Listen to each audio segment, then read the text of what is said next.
Hello and welcome to the Matt and Steve Show. My name is Steve Schnee, and I'm here with my good buddy Matthew Street, host of one of the most beloved Beatles-centric channels on YouTube. Matt is not only wacky about the Beatles, but he's also a big fan of so many other artists and genres. One of those genres that Matt is wacky about is power pop. Now, in fact, our mutual love of the Beatles and power pop is what forged our friendship. So if you aren't familiar with this great man, I'd like you all to meet Mr. Matthew Street. Oh my goodness, Stephen, what an introduction. Thank you. Thank you so much. Yes, You are my very brother, welcome. my power pop and Beatle brother. Yes. Yes. Now, we are here with our very special guest, John Borack. John is not only one of the most respected Beatles and power pop experts, which I'm sure he will deny, but he's also a musician and an author. He's written two great books on power pop, Shake Some Action and Shake Some Action 2.0, as well as the book John Lennon, Life is What Happens. And add to that growing library list of titles, Rare Bird Books has just published John's latest book, The Beatles 100 Pivotal Moments in Beatles History. And we are here to talk about that book and so much more. Ladies and gentlemen, Mr. John Borack. Thanks for having me, Steve. Welcome. Matt, it's a pleasure to be here with both you guys, legends in your own right and draw. Legends that will last to lunchtime, as they say.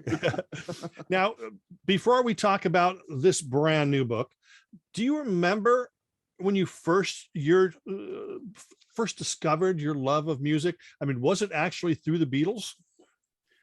It was. I remember being probably around 5 years old. So it would have been 1966, 67, somewhere around that era. Mm-hmm. And my dad always loved music. And whenever we went anywhere in the family car, he would have the AM radio on. And he was one of the cool dads. So he listened to 93 KHJ, which, Steve, I'm sure you remember growing up. 93 KHJ, Los Angeles. Right. Yeah. So the real Don Steele and all those really cool DJs of that era. And so we would listen to pop music, anything that was popular, anything that was top 40. And the first one I remember vividly at that age, again, around 5 or 6, was hearing All You Need Is Love by the Beatles. Wow. And that was the first 45, the first record I ever got. And that really started my love of music at around that age. I just started listening to the Beatles, thought they were really cool. Mm-hmm. And I started to play drums around the age of 7 or 8. When I was growing up, I had a really enormous stomach and a really bad posture problem. So I would walk around with my back leaning out, my stomach hanging out, and I would pound on my stomach like this. And my dad said one day, "John, you're embarrassing the hell out of me. I'm going to buy you a drum kit so you'll stop pounding on your stomach." And so that's when I started playing drums. He bought me an old used Ludwig kit, which I wish I still had. Mm-hmm. And I started playing along in my garage, taught myself to play, listening to Beatles songs.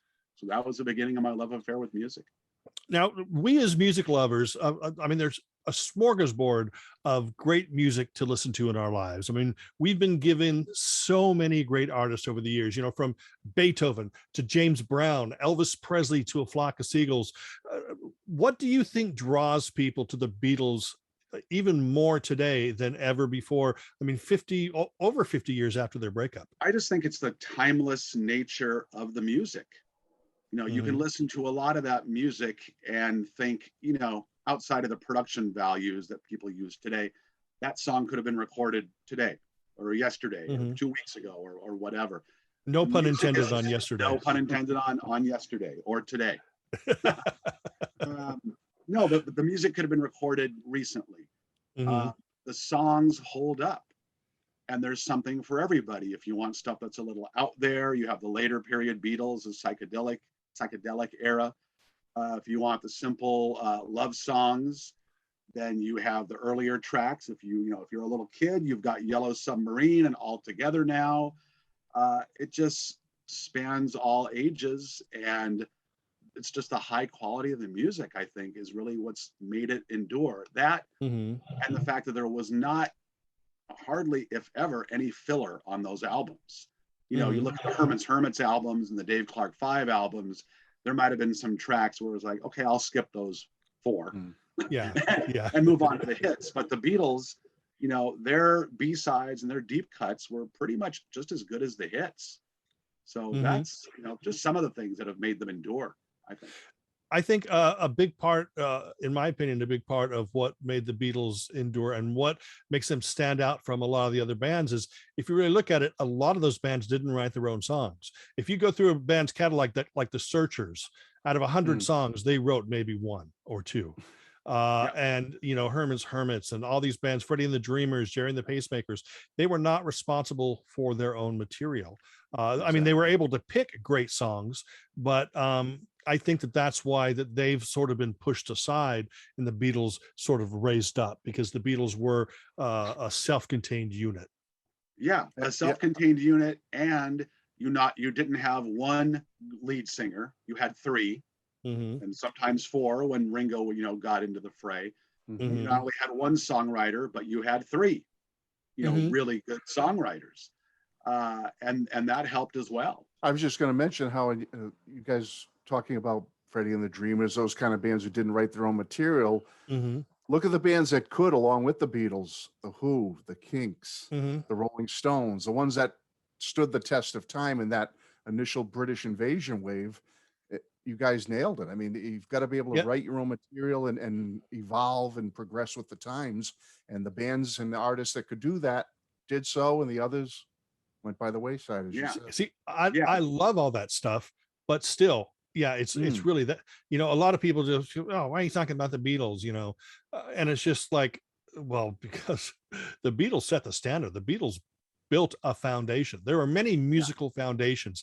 The Beatles built a particular foundation, and so many people have built upon that, and nobody's been able to recreate it. They've just been able to sort of build on what the Beatles created. Mhm. yeah. They led the way in so many things, not just musically, but in culture as well. Mhm. And you know, the fact that they were, as Matt said, able to keep evolving. You know, they didn't redo A Hard Day's Night over and over and over. They weren't like a lot of the groups. You know, you didn't hear She Loves You 66.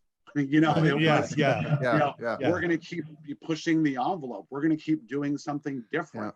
We're going to add different texture, have a different vibe. And, you know, by Mhm. the time they got to Revolver, it was just, whoa, man, this is different. This is new. But the crucial thing, I think, it was always melodic. It was Right. never so far out there that people couldn't relate to it and Yeah. enjoy it and sing along to it.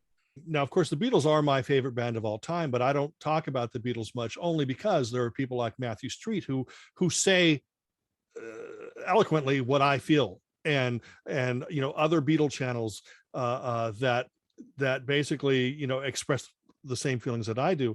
So, you know, why sound like a greatest hits of all of them? Well, it's funny, even when Go you ahead. say that, like, oh, like that I have this love for the Beatles and can express my passion for them Mhm. on my channel. Yes, but there's always someone who knows a little more, who has Yeah. more Oh, yeah. information and is able to express it a little bit better than you. You know what I mean? So, yeah, Yeah. I mean, I thanks for the compliment that, you know, you feel I have that ability to do that on my channel with the Beatles, but I sit in awe at other people's channels going, oh my goodness, I don't know this stuff. How do they know all this stuff? You know, See, so we we learn every day. and that's an important thing. The fact is that we do keep ourselves open. The great thing about music is that you can always keep learning and Mhm. keep digging and keep finding, whether it's new stuff or old stuff. You know, we mentioned the Searchers earlier. Mhm. I was familiar with the Searchers, obviously. I had a couple of their albums, I knew the hits, but when their 6 or 7 disc set came out recently on Cherry Red Records, Yeah. I listened to that whole thing and I thought, wow, this is a really great Mhm. band with a lot of songs that I bet a lot of people haven't heard. And here this is almost what, 55 years old, this music is, and I'm Right. discovering it now. Mhm. You Yeah. could always keep discovering things. And even with groups like the Beatles, if you dig a little bit and listen closely for certain things, you can always learn more as an example, I'm currently drumming for a Beatles cover band called Let It Be here in Orange County. So that's made me dig even further into some of Ringo's drumming and the actual parts he's playing. Right. And some of that stuff is just, oh my gosh, how did he do that? And you hear people say, oh, Ringo wasn't a great drummer. He was just lucky. Ringo wasn't even the best drummer in the Beatles. Yeah, BS. I mean, there's some stuff that's just really impossible to even try to replicate. And just so inventive. He never played the same thing on any 2 or 3 different songs. It was always something different. Always something new. Another Beatles pun for you, Steve. Always something new. And you know, and you listen to those parts, and you listen to Paul McCartney's bass parts. You know, you listen to a lot of Lennon's rhythm guitar parts, and you're always learning. You're always hearing more, and that's what makes them so great. But I always think that Sgt. Pepper was, well, actually, Revolver was the first step. Sgt. Pepper, in my opinion, was the first real album to allow them to break down the Beatlemania myth. Now, it may not have been a conscious thing, but that album was originally started as, you know, they're going to be a fake band. They weren't the Beatles. They were Sgt. Pepper's Lonely Hearts Club Band. And with each subsequent Beatles album, you know, up through Let It Be / Abbey Road, it was almost them moving away from that myth of the Beatles as a thing, and focusing more on the Beatles as music makers, as a band, and not an image anymore. You know, they grew the long hair, the beards and stuff. They left everything behind and started showing that this is who we are. We are here to create music. We are not here to make girls scream in a stadium, you know? Right. Yeah. Constantly creating, constantly evolving. And then there's the famous quote, you know, that George Harrison said on the airline ride back home after their last concert in '66, their last live show. George apparently sat back in the plane and said, well, that's it. I guess I'm not a Beatle anymore. Which means, you know, they were leaving the mania behind. They were leaving the live gigs behind. They were going to go in the studio and explore. They were going to take Revolver to the next level, which is sort of what they did with Sgt. Pepper, I think. Yeah, exactly. No, so as a young fan growing up, you know, you obviously followed the solo careers of the Beatles. What other bands were inspiring you back in the early 70s as you were listening to the Beatles? Were you still searching for stuff, or you kind of focused on what the guys were doing and that was it? I was always more of an AM radio guy back in the 70s. So I didn't get into AOR album oriented stuff until high school. And then it was the whole Journey, Styx, Boston, Foreigner, Kansas axis, you know, when I was in high school, because that's what everybody was listening to. I never stopped listening. Yeah. Oh yeah. No, I grew up on AOR. I love a lot of it still. But I never gave up my love of the Beatles. They were all, you know, Beatles and solo Beatles. I would buy every record when they were released. And I started doing that around age 12 or 13, I guess. You know, bought the Red and the Blue albums, the compilation albums. And but yeah, pretty much all of the AM radio singles, everything from like 1970 through 1977. I used to go to well, I think they call them flea markets in most areas of the country, but in our area they call them swap meets. Yeah. My parents were in the swap meet business part-time on weekends. And every Sunday we would go to the Mission Drive-In Theater in the lovely city of Pomona, California. And Spaz or Steve knows I'm being sarcastic when I say the lovely city of Pomona, California, because it's anything but a lovely city. Yeah.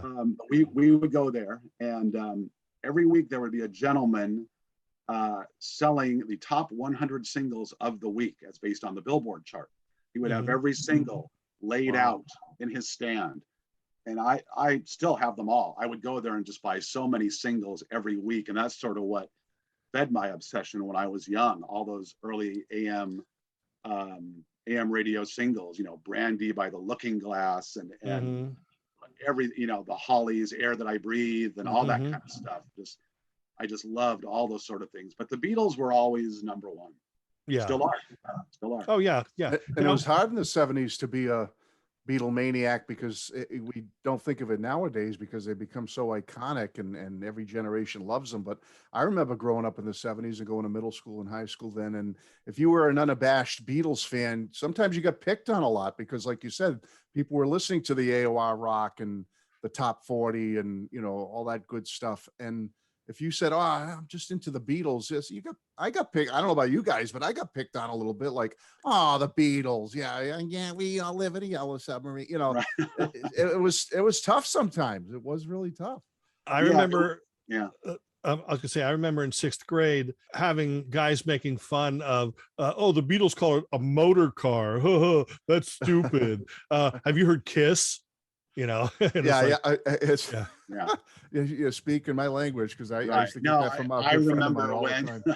this is a vivid memory I have when the Double Fantasy album came out. So John Mhm. Lennon was back. I was all excited. And Starting Over was the first single, yeah. and it's on the radio. And I remember a friend of mine mocking me, saying, "Come on, man, he sounds like ELO." And I remember saying, "Dude," I don't think I said dude. You didn't say dude back then. Yeah. Bro, pal, whatever I said. There'd be no ELO if it wasn't for the Beatles. Right. Yeah. You know, Yeah. come on. Anyway, yeah. I Yeah, think well- someone said to me about that song, it's oldie music. It sounds like oldie music, you know, because Right. they had that 50s vibe to it. Well, that's what John always said. Is he said it was his Elvis Orbison track. Elvis Orbison, right? At that time, were you even aware of this power pop movement that was happening that held a lot of parallels to, you know, the Beatles music? You know, not really until probably late high school, early college, believe it or not. Mm-hmm. I was an AOR guy for a long time and didn't really, you know, AOR and the Beatles. And then I remember picking up a book. It was an Australian book, I believe, called The New Music. Yeah, by Glenn A. Baker. Right. Glenn A. I've got a Baker and copy of Stuart that. Cope. Yeah. Yeah. Yeah, I still have it. And I remember them talking about Powerpop and how it sounded like the Beatles. And you know, back then, whenever I heard anything, oh, sounds like the Beatles. I bet I'd like it if it sounds like the Beatles.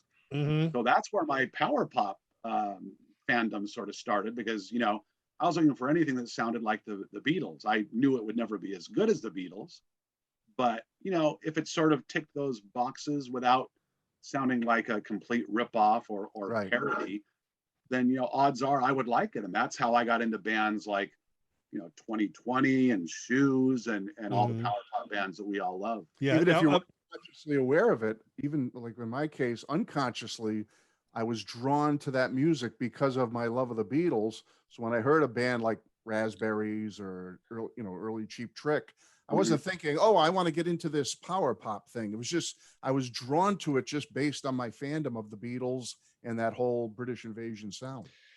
Well, I remember being, it was my senior year in high school, so it was 1979.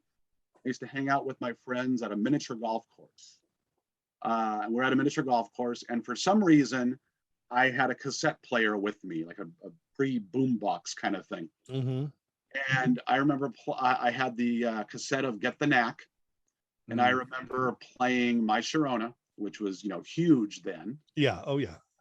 And we were standing outside of our car in the parking lot, my buddies and I remember playing My Sharona.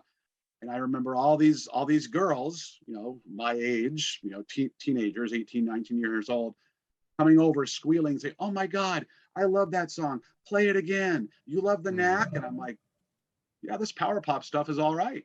Yeah. And that lasted about a week. And it lasted about a week, and then it was all over. The Beatles sort of got me into the whole new wave punk stuff, sort of indirectly. And that was because, of course, I was a huge Beatles fan growing up. Right. Then in February 1978, there was this TV program, and they were going to play the new Queen video that was from the album Jazz. Leon Russell hosted it, you know, with his hat and his long blonde hair, sitting at a piano going, "Here's a great new band from England," you know, or whatever. And so they played The Clash. I go, wow, this is that punk rock I've been hearing about. Pretty cool. They played Kate Bush. I go, wow, she's kind of hot. Then they played The Jam. And the first thing I saw on the screen was three guys in suits and ties, and the two guys out front, there was a Rickenbacker guitar, Rickenbacker bass. I knew that the Beatles played Rickenbackers, and I said, wow, this is a punk rock Beatles. And that was the moment that literally changed my life to what make year was me that? I'm just 78. curious. It was February Yeah. 78. And that is the moment that put me in the direction that I still follow today, which is basically to discover and explore and find music that excites me like that excites me the same way that the Beatles did. Yeah, were So people still wearing flare pants then? So here you see these guys with stovepipe trousers, with their skinny ties and their Rickenbackers. You're probably like blown away. Like, what is this? Everyone's wearing two-tone platform They look like shoes. aliens. Yeah. From another planet to us.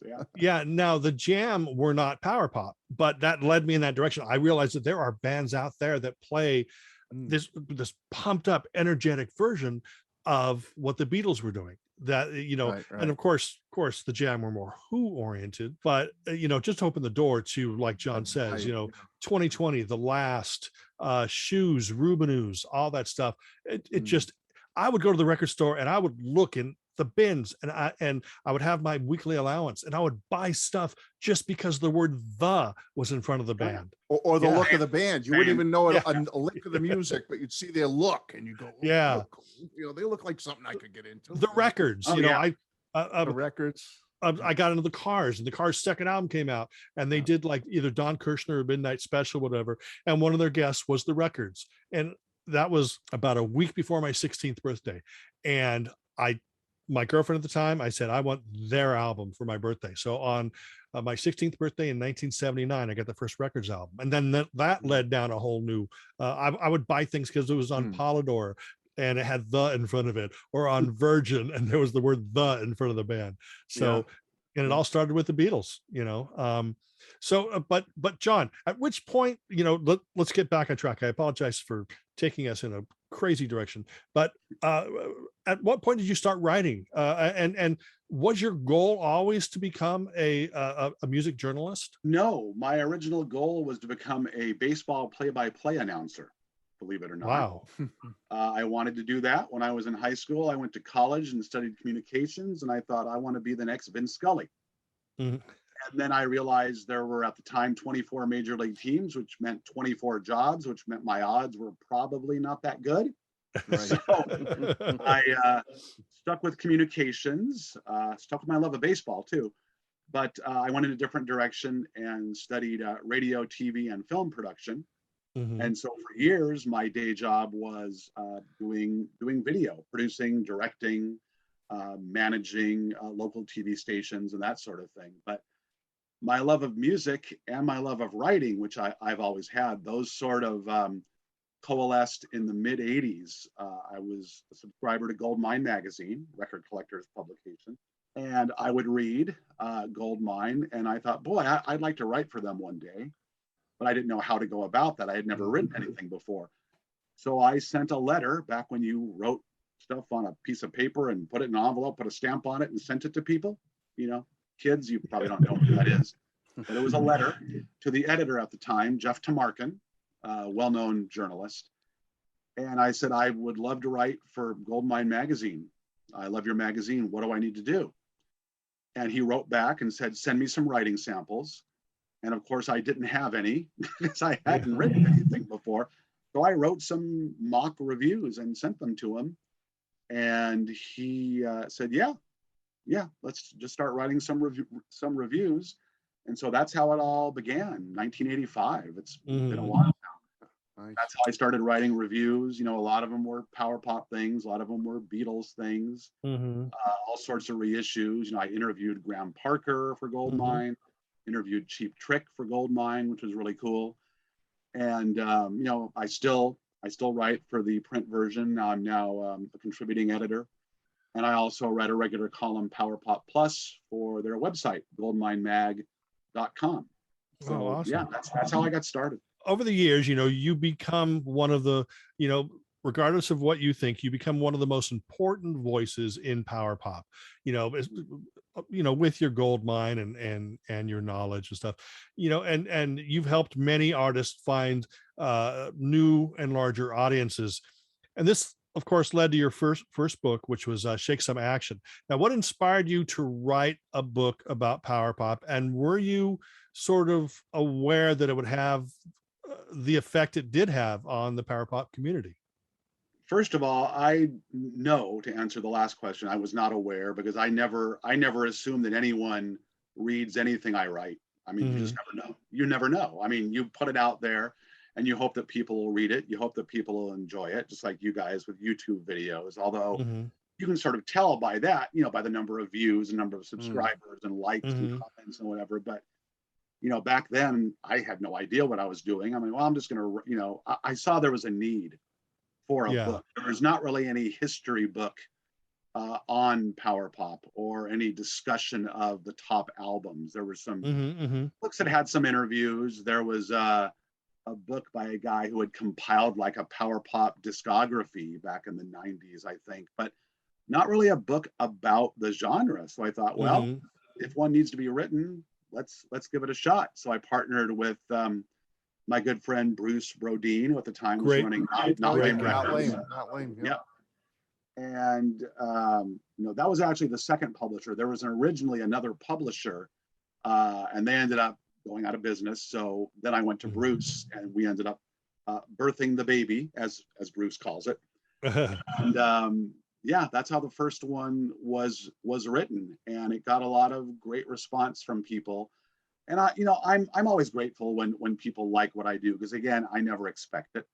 But it's nice when people enjoy what you do, and it's nice, as you know, Steve and Matt, be able to give some notice to people who might not otherwise get notice for doing really great work, recording, producing, you know, releasing some really wonderful music that more people need to know about. I can speak firsthand of that. I mean, your book, especially your first one, turned me on to bands I never had heard of, you know, and then always seeking out the next power pop thing for my collection. Sometimes you don't know where to go, you know, you don't know where to turn. And so how many power pop books are really out there? How many resources are out there, or guides that can help you? There's not many when it comes to power pop. So to get books like yours, it's like gold for power pop aficionados, so to speak, like myself. It's like, I want more, give me more. A book about power pop, heck, give it to me. And so, yeah, I can speak firsthand. Your books, you know, for a power pop fan like me, they were like just essential. Fantastic. Yeah, didn't the Shake Some Action book inspire, was it a series of bootleg CDs, or was it just a series of download digital albums? It was a series of downloadable digital albums that people made into bootleg CDs. Oh, okay. with tracks. You know, it was the top 200 power pop albums. I think there was maybe 8 volumes or something. From Spain. Yeah. I think the guy was from Spain who put it together. Yeah. And what they did was they took the non-obvious tracks from the albums that I included, and made a compilation CD, one track from each of the 200 albums. Yeah. So, for example, if it was a Raspberries, or if it was a Badfinger album, they would, you know, include a deep cut rather than No Matter What or something. Right. Yeah, I guess that did inspire the bootleggers, which is nice, I suppose. Yeah. Now, your next book was John Lennon, Life Is What Happens. Since your focus was on one member this time, was that an easier task, or was it more daunting to just focus on one Beatle as opposed to all 4 of them? Well, that project was daunting for a number of reasons. Number one, the thing that you speak of, you know, you can't really tell John Lennon's story without telling at least partially the Beatles story too. Yeah. They're so closely intertwined. Second reason that made it so difficult was I had 6 months from concept to completion to write the book, which is not a lot of time. So, you know, when you have to research and write and rewrite and edit and re-edit, and I had 6 months for the whole thing. And you also had a full-time job and a family. Full-time job, 2 back then young children, and then at the same time, my mom was going through some medical issues and ended up passing away during the writing of the book. So it was a difficult time overall. So that was really challenging to be able to complete that. I'm very proud of it, but like anything I do, and maybe you guys are like this as well, I look back on it now and I think, boy, I could have done that a lot better, or I wish I would have done this differently or that differently, or said this instead of this.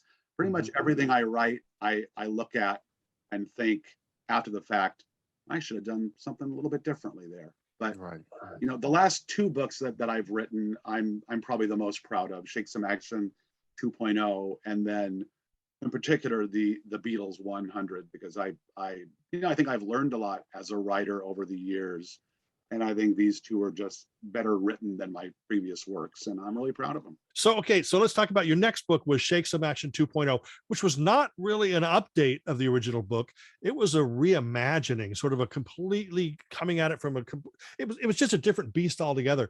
Was that your initial idea, to take the whole concept of the book into a new direction? Well, I wanted it to be similar. I wanted it to be an updated top 200 list, but I wanted it to be a little bit different from the first book, because I didn't want people to feel like I was selling them the same thing again 10 years later. So there are 50 or 55 or so different albums in that book that weren't included in the original Shake Some Action.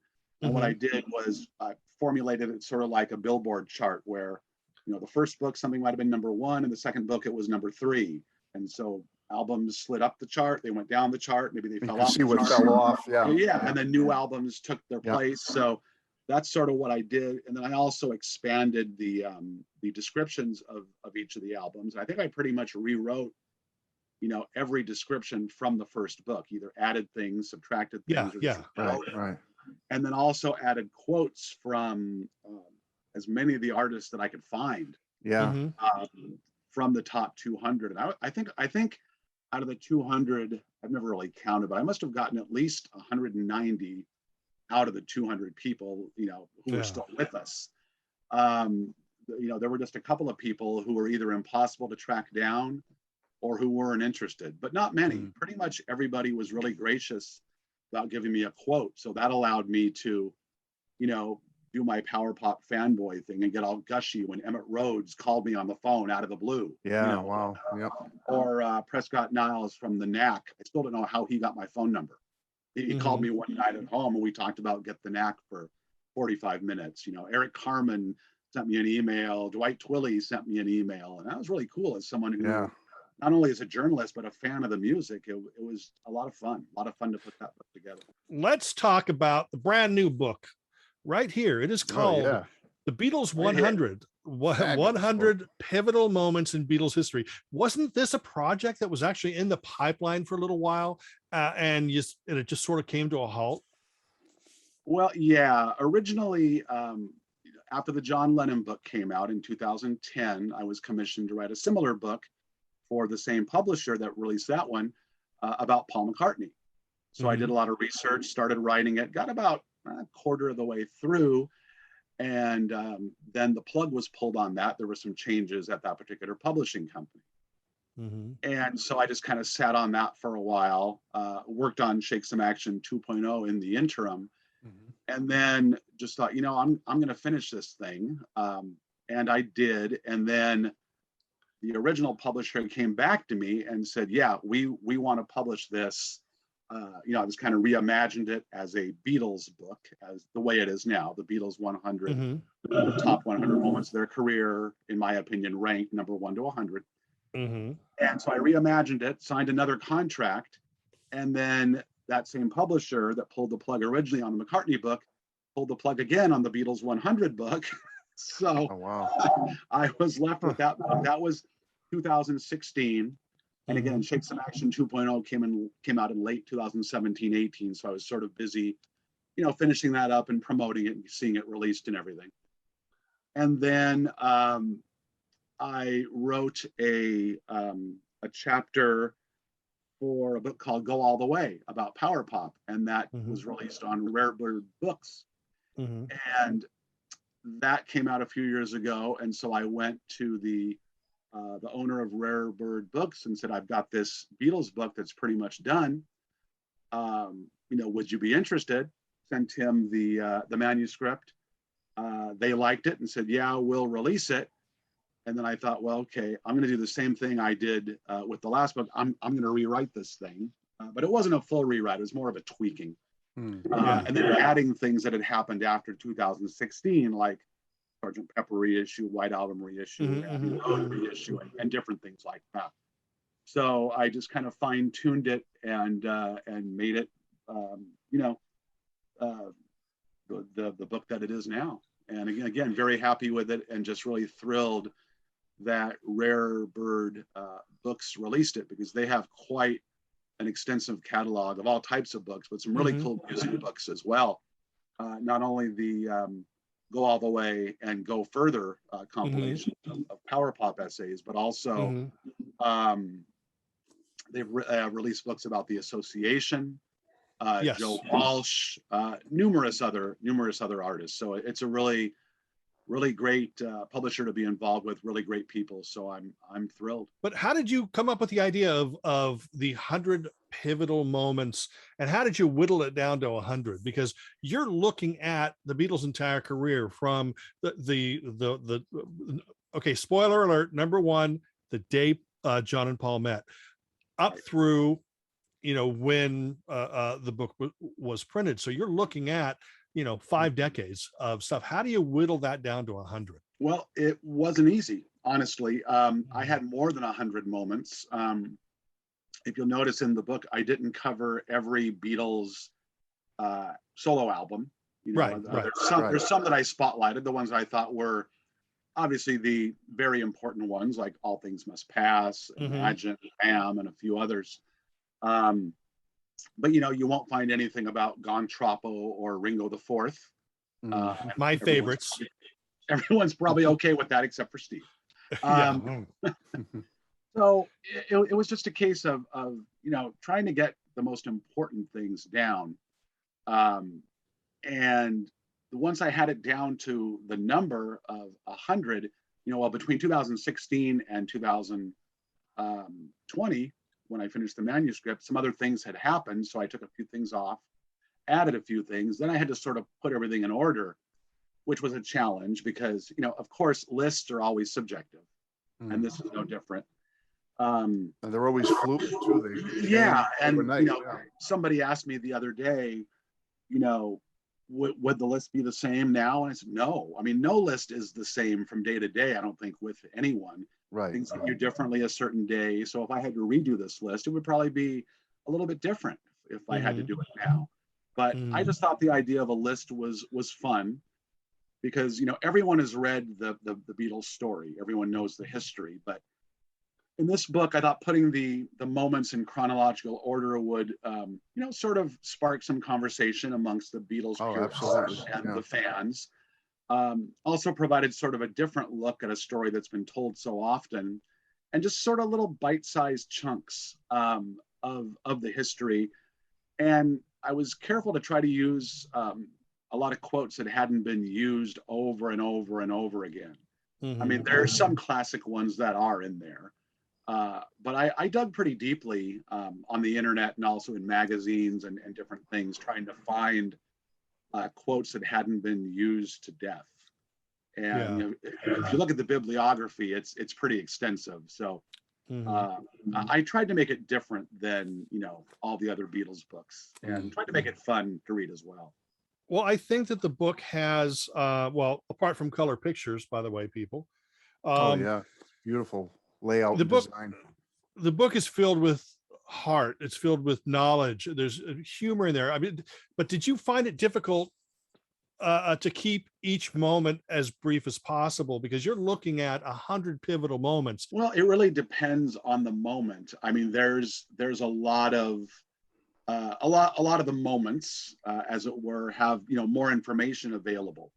There's not a ton of information necessarily available about George's 1974 tour as opposed to the day John met Paul. I mean, there's a lot more information, a lot more quotes about the day John met Paul than George's tour.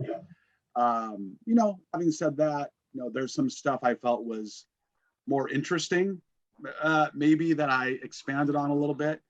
It Mhm. was, when I was talking about a certain album, I could always expand a little bit more because there's, 12 to 14 songs on most of the albums. So I could be a little bit more verbose there.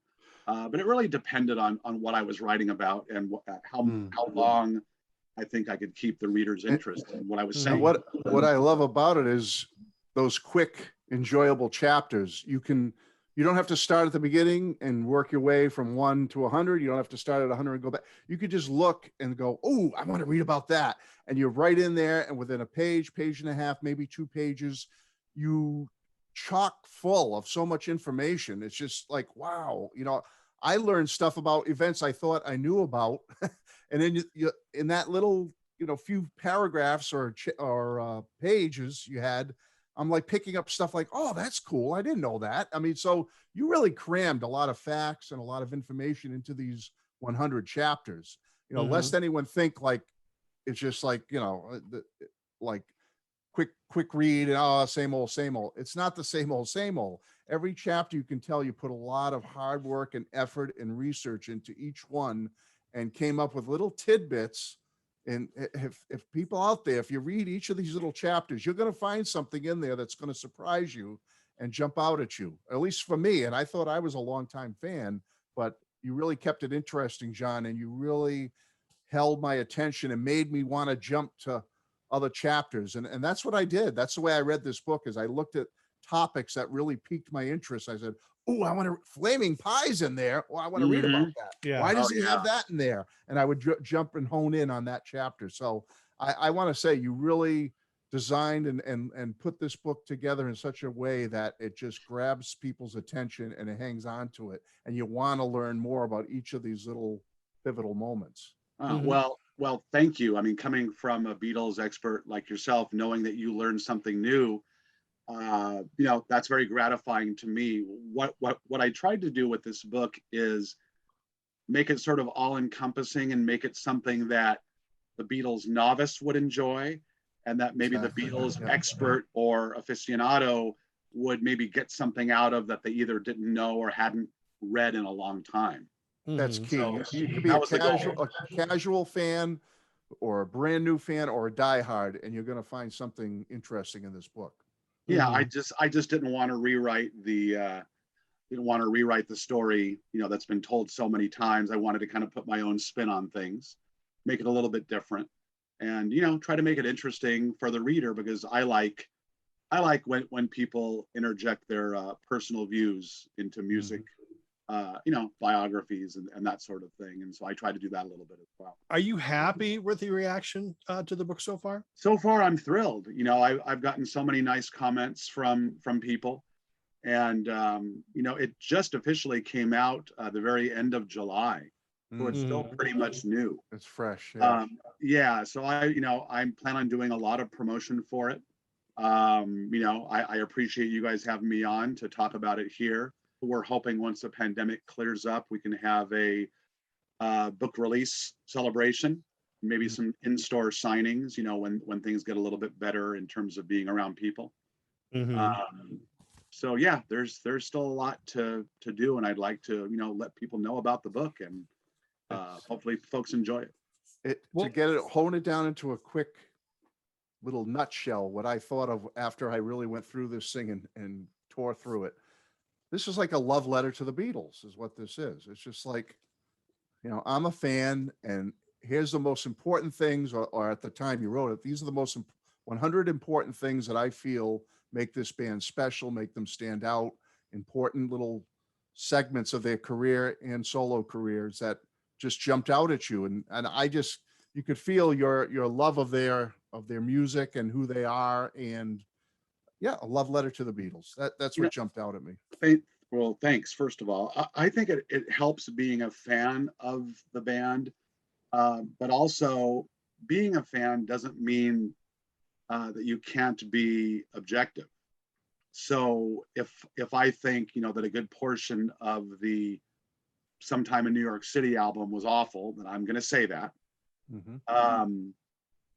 If I think George's 1974 tour was a disaster because his voice was shot and the fact that he reimagined, a lot of the Beatles songs and changed the lyrics and changed the arrangements and, and just kind of ruined them, honestly, then I'm going to say that, so You kept you it can be a real. fan, love the band and be objective at the same time. That's right, right. But that's the thing that your love of the band, but you're not afraid to be honest and upfront and truthful in your writings. And I think true fans like myself and Steve appreciate that. We want to hear truth. We want to hear reality. We don't want to hear fluff piece. We want the real story. Yeah. I mean, and it's interesting because it sort of goes the other way around too, in that, you read a lot of stuff on Beatles fan forums on Facebook, at least I do. And there's so many people who are anti Paul McCartney. Yeah, I know. especially in his recent releases. Oh, he hasn't done anything good since 1989, or he hasn't done that. There's the truth lies in the middle somewhere. The last few releases haven't been his greatest, but there's a lot of great stuff on there. Oh, absolutely. And the people who complain about his voice, I guess they've never been 80 years old and tried to sing. Exactly. Yep. Not easy. Not an easy thing. Now, I'm of the mind that we should be thankful that Paul and Ringo are still here doing what they do. Yeah. And if Ringo wants to do peace and love, and do the stupid Richard Nixon thing, as much as he does it, let him go, because one day he won't be here to do it, and you'll wish he was. What is next on your agenda? Do you have any book ideas that you're contemplating at the moment? I've got a few that I'm kicking around, but nothing concrete yet. I'd like to do something about the 70s, but I haven't really decided completely yet what that's going to be. Well, that'd be fun. Yeah. Right. Another 8 years, be time for Shake Some Action Volume 3. And all right. So I'm ready. That's down the road quite a bit. Or the Beatles 100 2.0. Yeah, the Beatles 150. The next 100. The next 100. Yeah. Now, can I want to mention one more thing real quick before I know you can edit this, Steve. I have to mention the last 7 chapters too. Those list chapters you have at the end. I love those, John. I mean, when you did like the 10 favorite Beatles songs, the Lennon Under the Radar, so those chapters. I ate that. I mean, I love the 100 most pivotal moments, but those last few chapters, that's the stuff I really dive into and really eat up big time, because I like to compare and see what other people think based on what I personally think. And I have to say, I'm sure me and Steve match on similar things. We've talked about Beatles and solo Beatles before, but it really gave me a good feeling when I read your list, John, and 6 out of the 10 Beatles songs you listed were ones I would have put there, or Lennon's Under the Radar. You had like 3 or 4 that I would have had under the, you know what I mean? So I love those chapters. I love how you did that at the end of the book, and I thought it was fantastic. Yeah, I thought it would be good to kind of append those at the end, just because, I mean, obviously lists are subjective, but a list like that is really subjective. Yeah. Especially when you're trying to whittle down the Beatles' career, their solo careers, to only 10 songs. Particularly with the Beatles, it's really tough. I could have done 5 top 10 lists, and they all would have been of really, really high quality, songs. But I just thought it was cool to put that. I thought people might enjoy reading it. It's not necessarily their best songs, but they're my favorites. Right, it's your personal favorites. And right. The only one I had an issue with was in the George when I said, "Where's the song You from Extra Texture?" No, I just love that song. That's one of my favorite. That's George top 3 for me. Top 3 for me. But I actually wrote a list inspired by John, and my top 3 favorite Beatles songs that I wrote in the book: Hotel California, Don't Stop Believin', and Shut Up or You Face. Those are my 3 favorite Beatles songs. Where can people find the Beatles 100 and keep updated on all things John M.Borack? Well, you can find the book all over the internet where fine books are sold, as they say. Amazon.com has them for a pretty good price. You can also get signed copies if you require that from the Rare Bird website. And if people want to keep up to date with what I'm doing and also find links to other things that I've written and where I might be appearing to promote the book or what I'm doing, or watch this video or other videos or whatnot, they can go to my Facebook page, John M.Borack Author. Okay. and they can find out everything there. That's it for us here at the Matt and Steve Show. Both Matthew Street and myself would like to thank Mr. John M.Borack for taking time and discussing Absolutely. his books and his love of music. And of course, the Beatles 100 is available now, so definitely check that out. And we appreciate all of you for watching us here on the Matt and Steve Show, and we will see you next time. Thank you, John. Thank you, Matthew, and we will see you all later. Goodbye. Goodbye, everybody. Thank you. Thank you.